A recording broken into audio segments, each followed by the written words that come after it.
La justificación supone no la no imputación, sino verdaderamente borra los pecados y transforma al hombre. Recuerden aquí lo que decíamos al hablar de la gracia creada, la realidad de la gracia creada.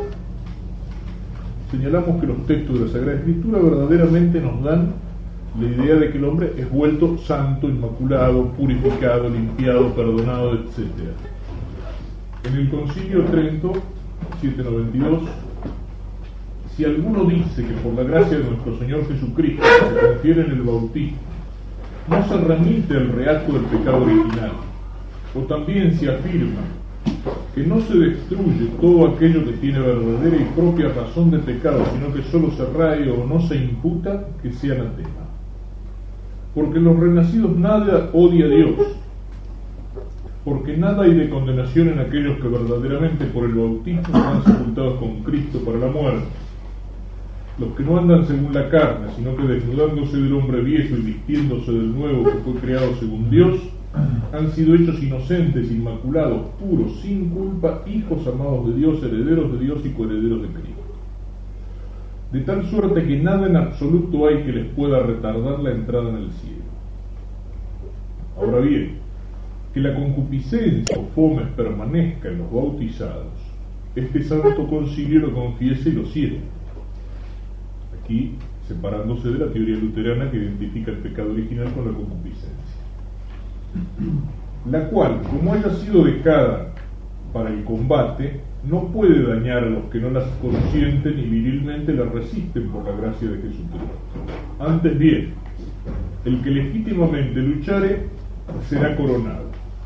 Esta concupiscencia, que alguna vez el apóstol llama pecado, declara el Santo Concilio que la Iglesia Católica nunca entendió que se llame pecado porque sea verdadera y propiamente pecado en los renacidos, sino porque procede del pecado y inclina al pecado. Y si alguno siente lo contrario, que sea anatema. ¿Qué número era, padre? 792. Santo Tomás en el artículo: la justificación tomada en un sentido pasivo implica movimiento a la justicia, como la acción de calentarse, un movimiento hacia el calor. Pero como la justicia implica de suyo cierta rectitud de orden, puede tomarse en un doble sentido. Primero, el que se identifica con la virtud de la justicia. En una segunda acepción se llama justicia en cuanto implica cierta rectitud de orden en la misma disposición interior del hombre. En cuanto que lo más digno del hombre se somete a Dios y las fuerzas inferiores del alma se someten a la suprema, es decir, a la razón. Esta justicia puede tener lugar en el hombre de dos maneras. Primero, a modo de simple generación, pasando de la privación a la forma. De esta manera la justificación puede darse también en aquel que no está en pecado, mientras recibe de Dios esta justicia como Adán recibió la justicia original. De otra manera puede producirse esta justicia en el hombre conforme a la razón de movimientos que van de un contrario a otro. En este sentido, la justificación implica cierta transmutación del estado de justicia al estado de la justicia predicha. A esta manera nos referimos aquí al hablar de la justificación del impío conforme al texto del apóstol. Al que no trabaja, sino al que cree en que justifica al impío, etc. Como el movimiento se denomina más bien por el término ad quem que por el término a quo.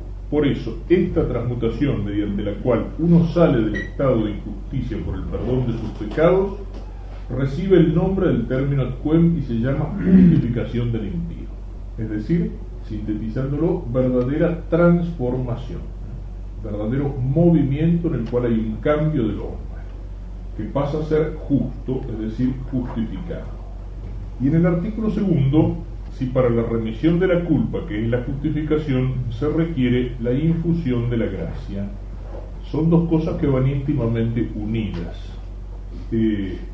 Unidas de tal modo que, a veces en esto tenemos que tener un poco de cuidado, ¿no es cierto? Cuando, sobre todo incluso en la catequesis, por ejemplo, cuando se explica el bautismo. Y a veces al explicar el bautismo, es decir, el sacramento de la justificación, lo explicamos de una manera excesivamente negativa. Entonces, por el bautismo se borra el pecado original. es cierto, pero uno corre el riesgo de mirar el bautismo solamente en el aspecto de lavacrum y no de lavacrum regenerationis, es decir, como si solamente fuera una especie de detergente que quita una mancha, lo cual no es del todo exacto.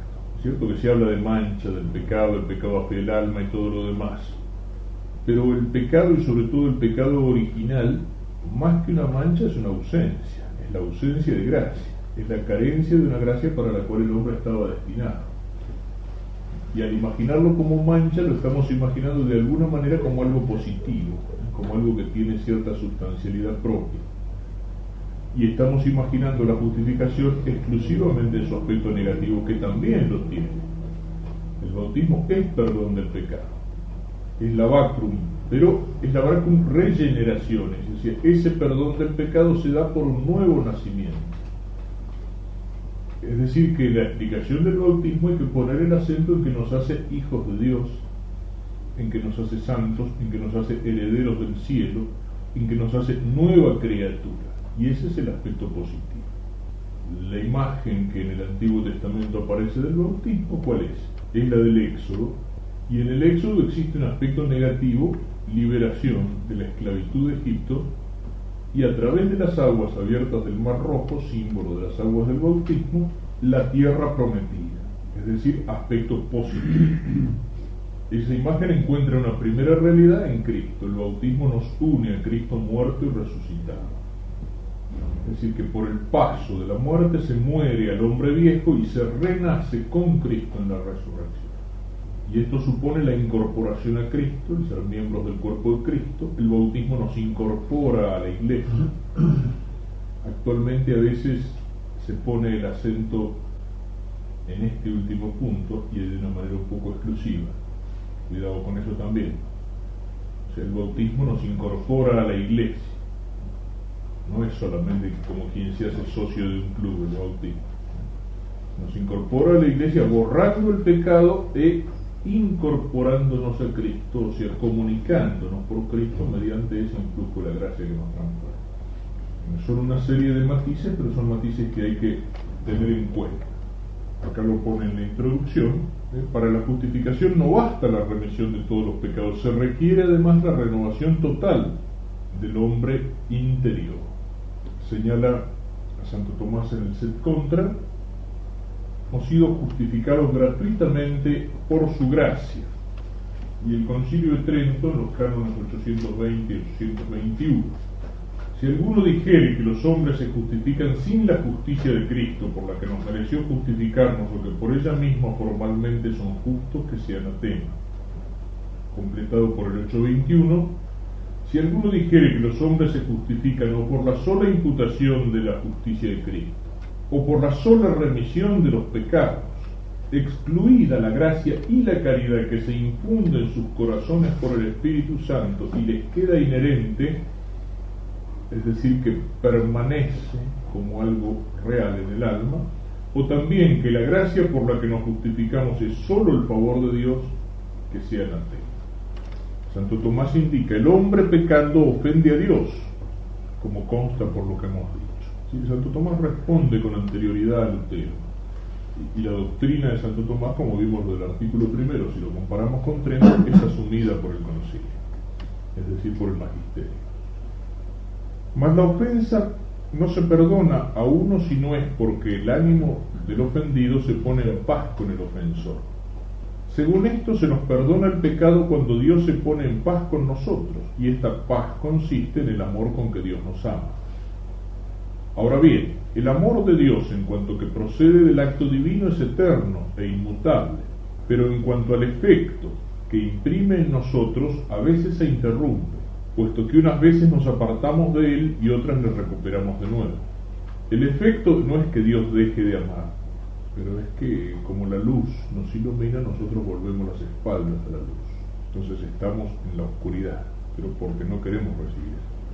El efecto del amor divino que en nosotros desaparece por el pecado es la gracia, mediante la cual el hombre se hace digno de la vida eterna, de la que excluye el pecado mortal. Consiguientemente, no podría entenderse la remisión de la culpa si no se diera la infusión de la gracia. aquí en la introducción, por la justificación el hombre no solo es limpiado y purificado de todos sus pecados, sino que además se hace partícipe de la divina naturaleza, hijo adoptivo de Dios, templo del Espíritu Santo y heredero de la vida eterna. Y todas estas propiedades no bastan para ello la sola remisión de los pecados. Es decir, que el bautismo, la justificación, la infusión de la gracia son mucho más que un mero perdón de los pecados. Son mucho más que un mero lavar, limpiar, purificar, quitar la mancha. Esto entonces sobre la justificación, tránsito del estado adámico, el hombre en Adán pasa a ser el hombre en Cristo, la nueva criatura, el hombre nuevo. En esto señalábamos que hay otros elementos, y es lo que mira en la segunda parte de la cuestión. La introducción, página 842, la necesidad de la libre cooperación del hombre, que Santo Tomás mira en los artículos del 3 al 6. Algo hemos dicho ya sobre esta necesidad. En el 797 del Denzinger declara además el Sacrosanto Concilio que el principio de la justificación misma en los adultos ha de tomarse de la gracia de Dios preveniente por medio de Cristo Jesús. La gracia de Dios previene este movimiento que el hombre va a empezar. Esto es, de la vocación, o sea, del llamado, por la que son llamados, sin que exista ningún mérito en ellos, para que quienes se apartaron de Dios por los pecados, por la gracia de Él que los excita y ayuda a convertirse, se dispongan a su propia justificación, asintiendo y cooperando libremente. Aquí enseña dos cosas. Sin ningún mérito no hay. Ningún mérito tiene el infiel, ningún mérito tiene el cristiano bautizado que ha caído en pecado mortal. Y sin embargo, Dios, con su gracia previniente, lo llama para que salga de ese estado. A esta gracia el hombre asiente y se dispone, o se dispone cooperando y asintiendo y cooperando libremente a la misma gracia. De suerte que al tocar a Dios el corazón del hombre por la iluminación del Espíritu Santo, ni puede decirse que el hombre mismo no hace nada en absoluto al recibir aquella inspiración, puesto que también puede rechazarla, ni tampoco sin la gracia de Dios puede moverse por su libre voluntad a ser justo delante de Él. De ahí que cuando en las Sagradas Letras se dice convertíos a mí y yo me convertiré a vosotros, somos advertidos de nuestra libertad, convertidos. Y cuando respondemos conviértenos Señor a ti y nos convertiremos, confesamos que somos prevenidos por la gracia de Dios.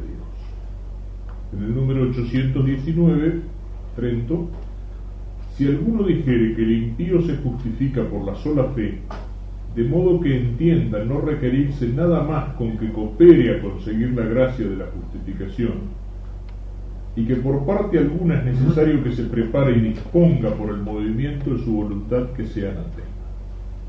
Es decir, es una verdad de fe que Dios llama al que está en pecado y que con su gracia lo previene, y es una verdad de fe de que el hombre tiene que cooperar con esta gracia y que no va para esa cooperación con ese acto de fe fiducial que ponen ahí los protestantes.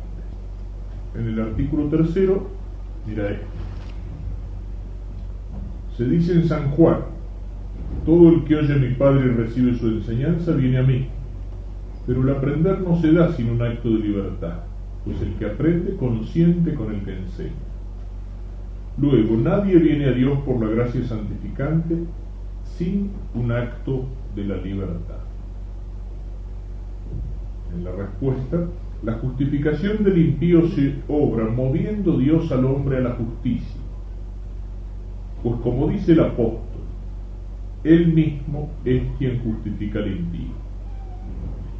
Dios mueve a todos los seres según el modo particular de cada uno de ellos. Y así vemos que en las cosas naturales mueve de una manera a las cosas pesadas y otra a las ligeras debido a la diversa naturaleza de cada uno. Aquí podríamos recordar todo aquello que decía Journet en el texto que leímos. Dios que hace florecer la rosa o Dios que mueve al átomo de hidrógeno, respetando la naturaleza de cada uno. O Dios que mueve al animal por medio de su instinto. En el hombre, cuya característica es la libertad, Dios lo mueve y mueve la libertad respetando ese mecanismo delicado que es la libertad del hombre. De aquí que mueva también a los hombres a la justicia conforme a la condición de su naturaleza, pero el hombre es libre por su propia naturaleza.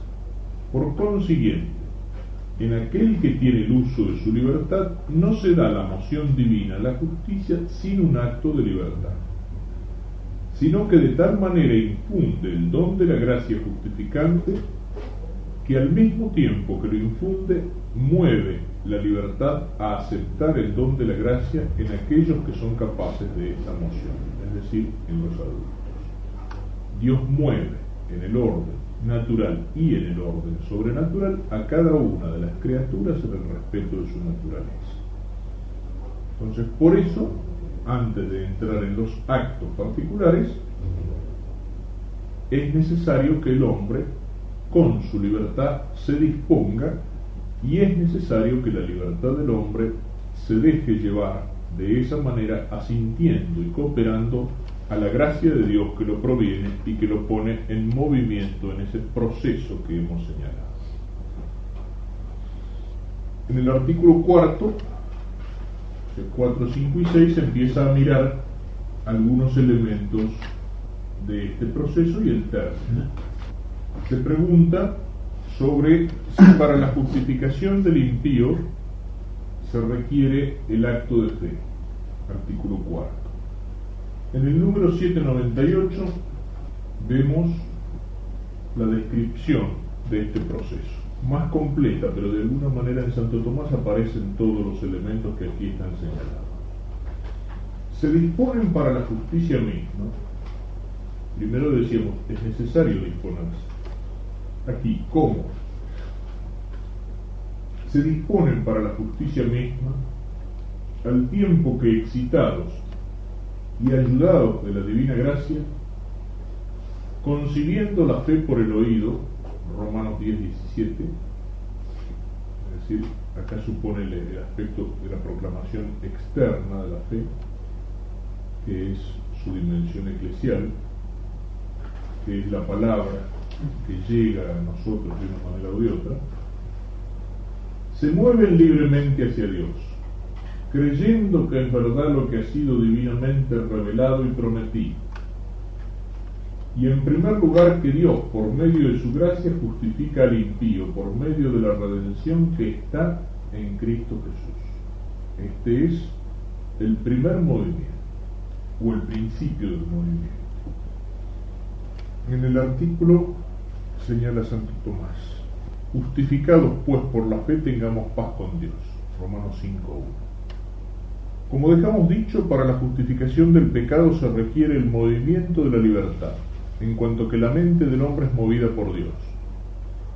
Dios mueve el alma del hombre orientándola a sí mismo, como se dice en el Salmo, según otra traducción. Oh Dios, tú nos darás vida convirtiéndonos. Por tanto, para la justificación del impío se requiere el movimiento de la mente mediante el cual se convierte a Dios. Mas la primera conversión a Dios se hace por la fe, según el apóstol. Es preciso que quien se acerque a Dios crea que existe. Luego, para la justificación del impío se requiere el movimiento de la fe.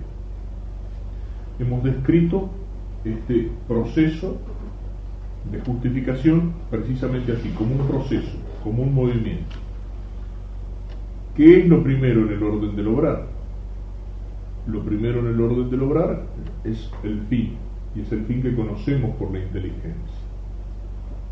O sea, lo primero aquí, en este movimiento, entonces, es la fe. ¿Qué características tiene esta fe? Se distingue de la concepción protestante de la fe. O sea, no es un mero acto de confianza. Trento, en el número 822.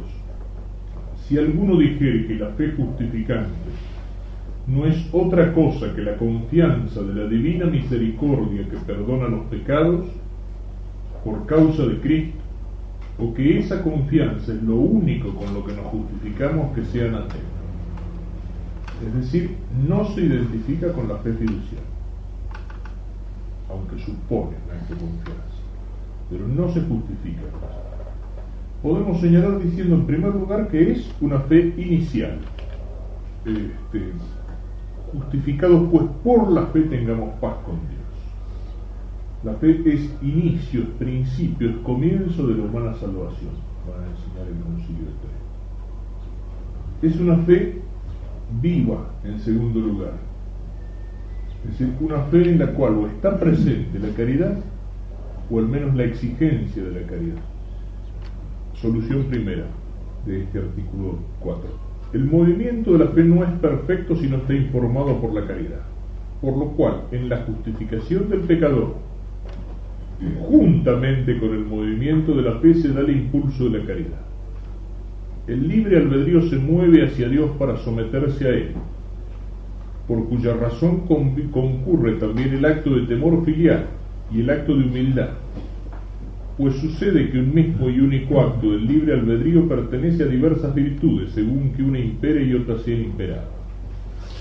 Es decir, en cuanto que un acto es ordenable a diversos fines, el acto de misericordia obra contra el pecado, ya sea a modo de satisfacción, en cuyo caso sigue a la justificación, o sirviendo de preparación, en cuanto que los misericordiosos alcanzarán misericordia, entonces, etc.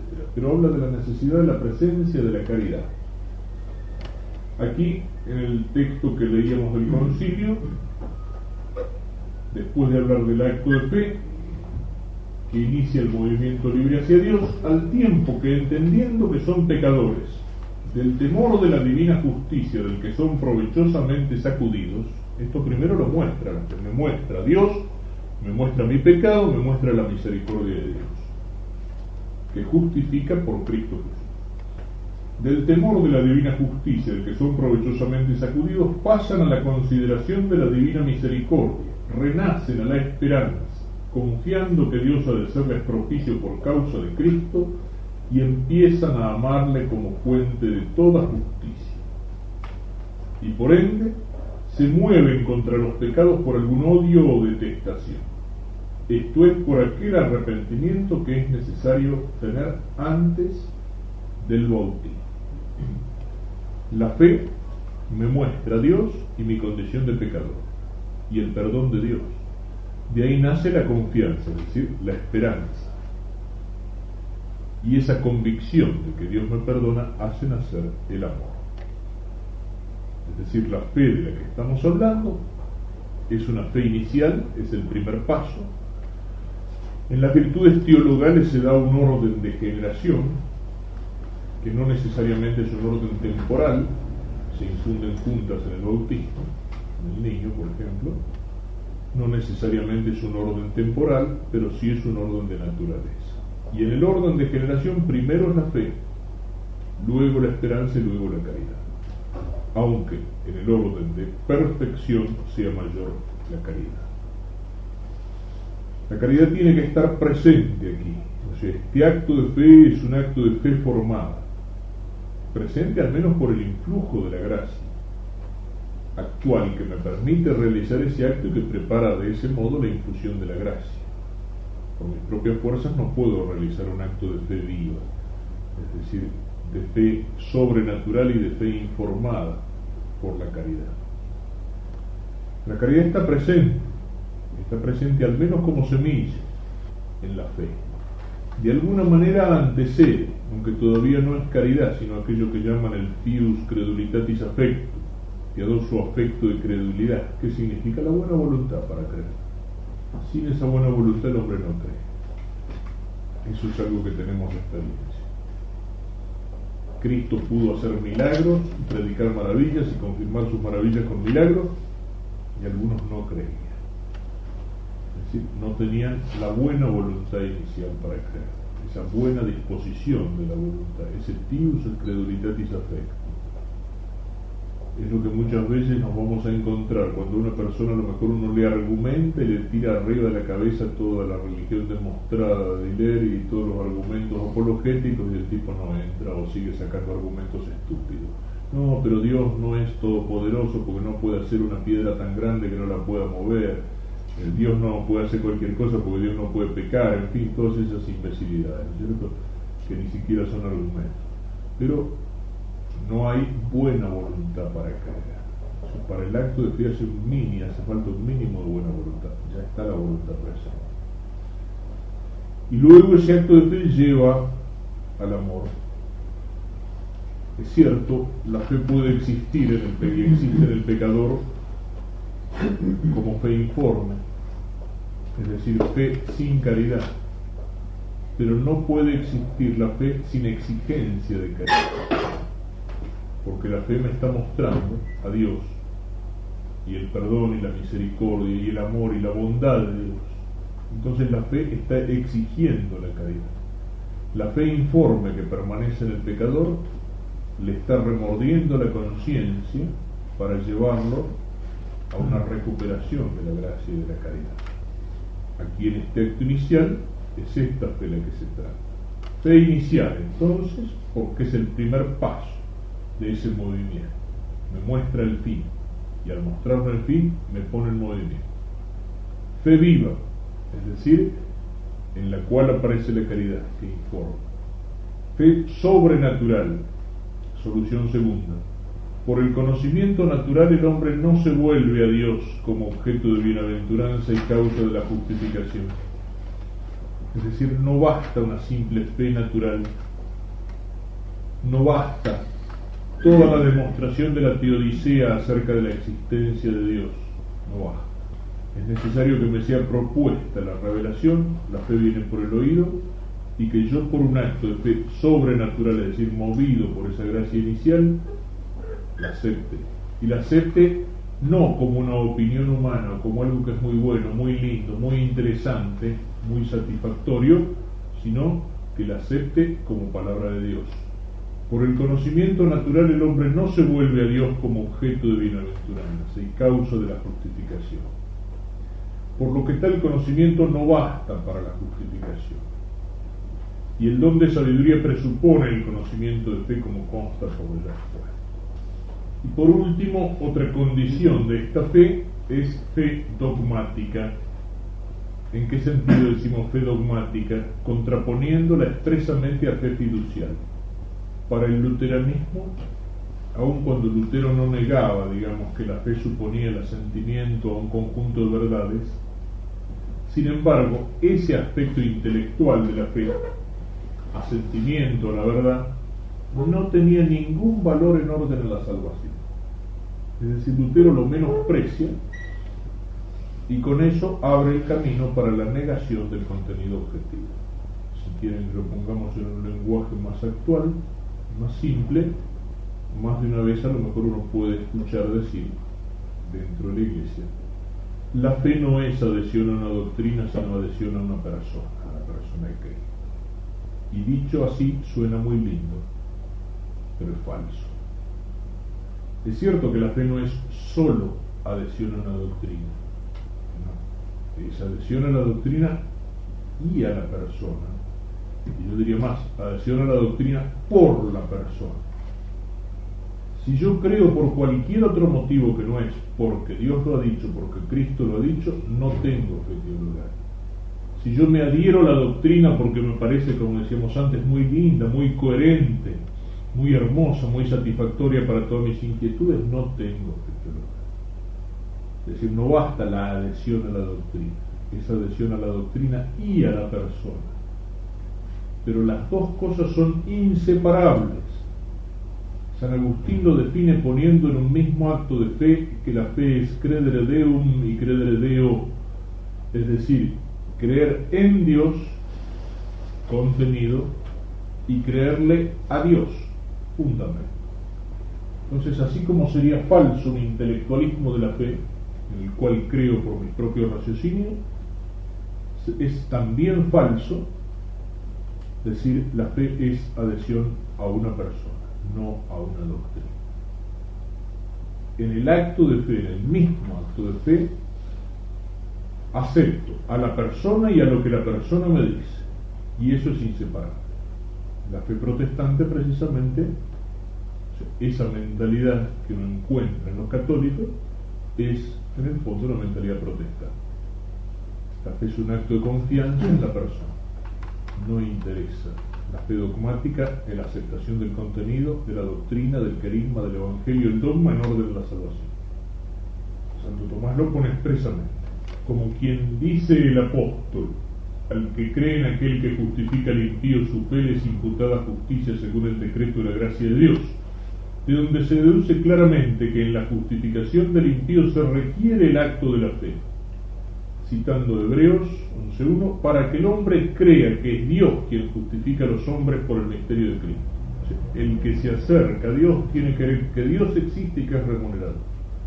Es decir, tiene que aceptar un contenido y no solamente realizar un acto de la voluntad o el sentimiento de confianza. Y lo mismo decía lo que ya leímos del concilio.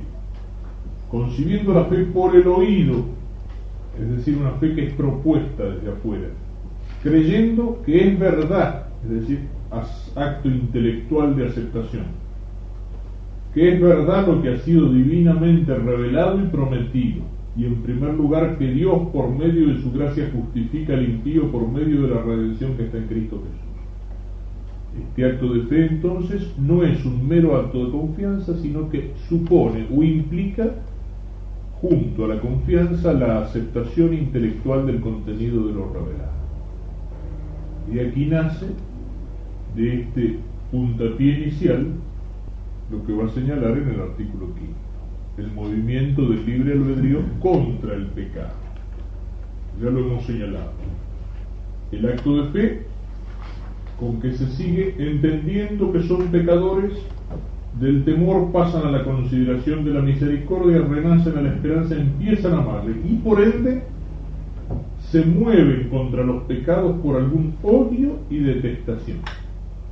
Esto es por aquel arrepentimiento que es necesario tener antes del bautismo.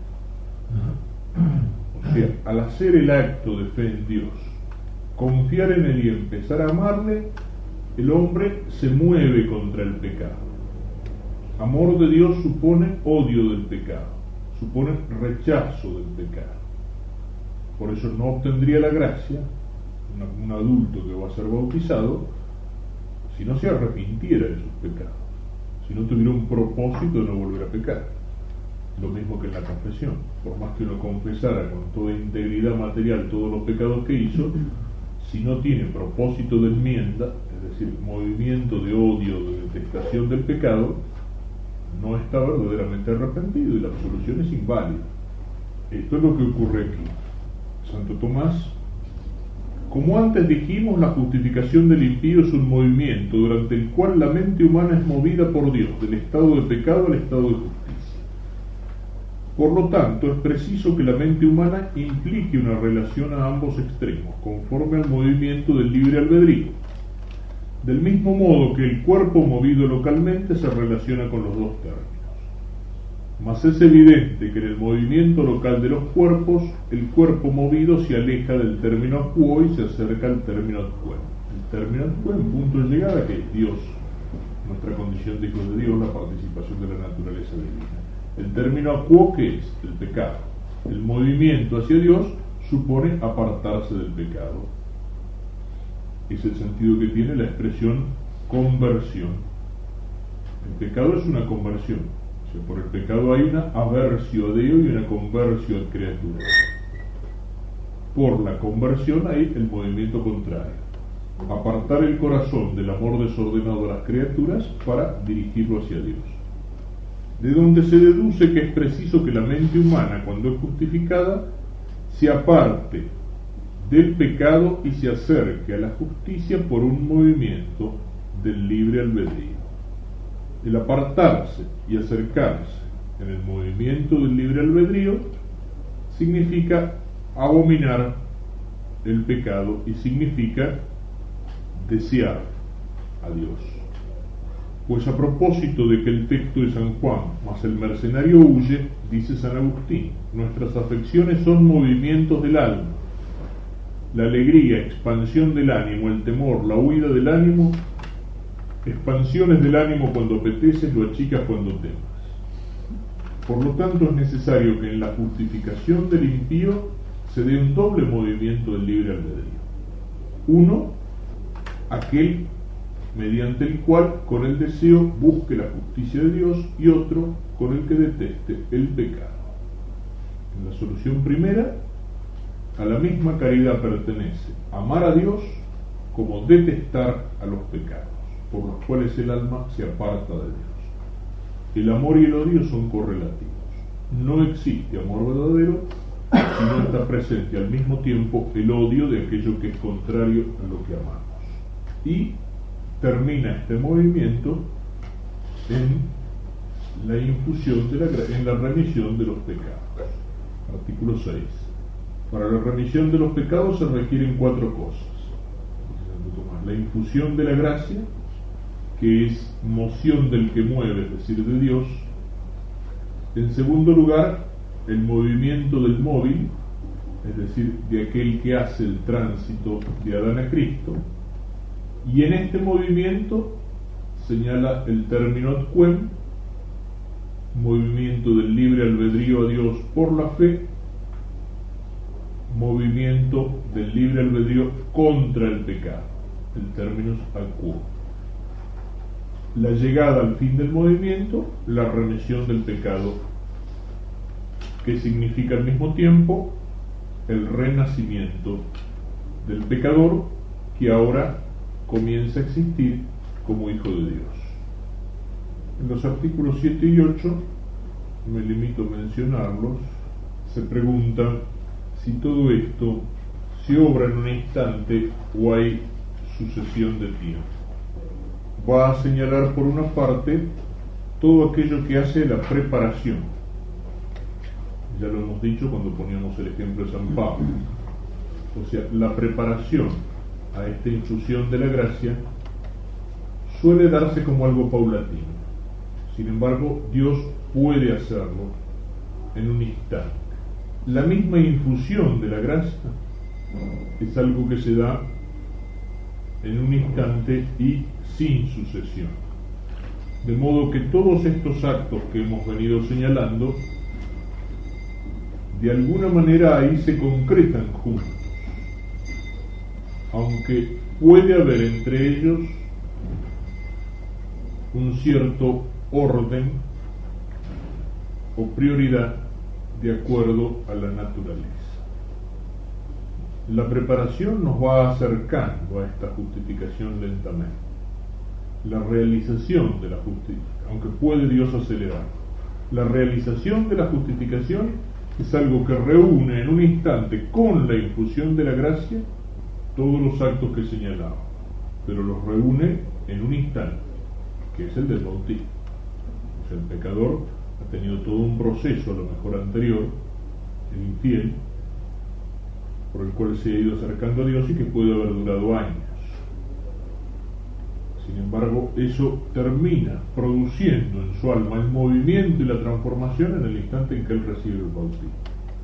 Por eso en el bautismo se requiere el acto de fe, se requiere la renuncia a Satanás, la detestación de los pecados, y ahí se da la infusión de la gracia que eleva todo esto sobrenaturalmente, en el momento mismo, o en el pecador, en el momento de la absolución. Hay una preparación anterior, un arrepentimiento, voluntad de confesarse, etc. Pero el renacimiento, o sea, el tránsito, el paso de Adán a Cristo, se da en el instante mismo de recibir la absolución. Y artículos 9 y 10 también me limito a señalar la idea central. En el artículo 9, esto es la obra máxima de Dios, y Santo Tomás va a responder haciendo una distinción. Bajo un cierto aspecto es mayor la creación. La creación termina en una sustancia, la infusión de la gracia termina en un accidente, que es esa nueva cualidad del alma, esta gracia, y que supone la sustancia del alma. La gracia supone la naturaleza, la redención supone la creación. Entonces, relativamente es mayor la obra de crear algo de la nada que la obra de transformar aquello que ya ha sido creado.